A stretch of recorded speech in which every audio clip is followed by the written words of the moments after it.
Hey, so taking a look at the IF professional side. Yep, starting up north. Starting up north, and well, pretty conventional selection of tank if you ask me. 3 MX-50s, 2 KV-5s. Yeah, so pretty much 5 heavy guns and those 2 T1s, and their opponents 4S opting for only 4 heavy tanks and 1 AMX-13 light, and those, of course, last 2 T1 scouts. Yeah, so Alex Jablai definitely sticking to his AMX-13, giving him some extra mobility, and so yeah, we can definitely expect him to be towards the east, I think. Yeah, definitely. Towards the forest. Gonna kind of scout out, kind of push out. And there he is, like, as expected. He's just waiting for his T1 mate to go first. There we go.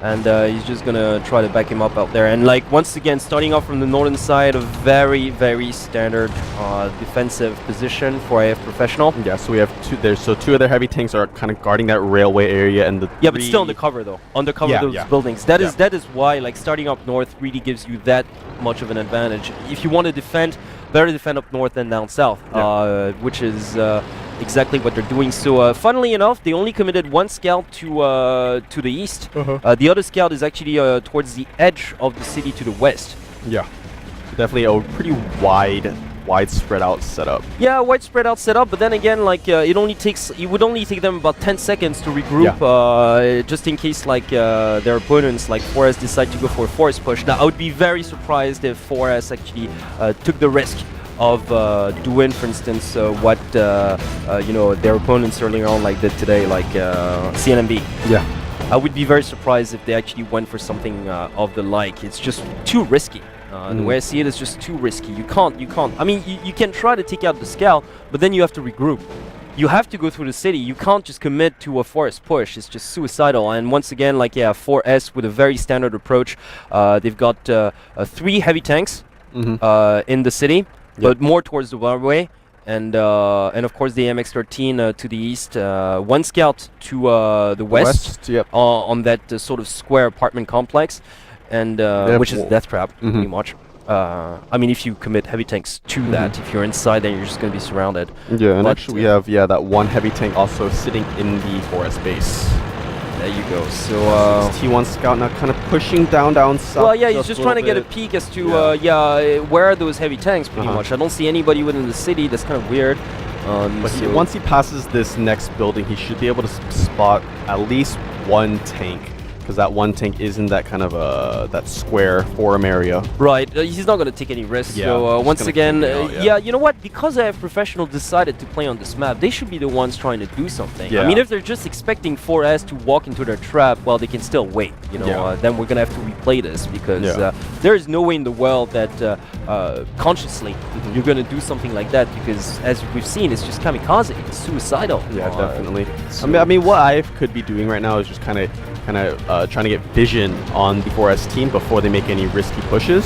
So a little bit just like, you know what, anybody with this kind of defensive lineup is just hoping that their opponents are going to get hasty, push towards the forest, and then open themselves up. Actually, a little bit of moving coming out for the IF team. They are now because of the scout. The scout is actually okay. So the scout has spotted that T1. Yep. Oh, but he gets taken out. He does get taken out. So they know there's a T1. There. They didn't see any heavy tanks, so I don't think the heavy tanks on the IF Professional team are going to commit just yet. They're slowly, surely pushing down a wee bit, but they're still staying put. They can't take that risk. And now those T1s are scoring it off. Oh, and he's probably going to get this down in this next shot. Well, he's got the MX-13 like sort of right beneath him as well. So he's dust now. He's history. So now IF Professional scoutless. Yeah, so IF Professional do not have any scouts left, and 4S have that 1 scout left up in that kind of or down, excuse me, on that western city area. Yeah, where that the square is. The square, like, residential part is, and of course they've got Alex Jablai with his MX-13 up there in the forest. So, but you know what, like, IF Professional is definitely not gonna move now. Yeah, definitely. They don't have any unless I'm mistaken, they're not gonna move because they're sightless. They're just gonna stick close to. I mean, they're kind of pushing. They're kind of pushing right now, but they're slowly pushing. So actually, they're pushing now still on that western city area. So we could see. But they're not like leaving themselves open for flank. Just yet. They're just like sort of creeping in south more and more. But if they commit,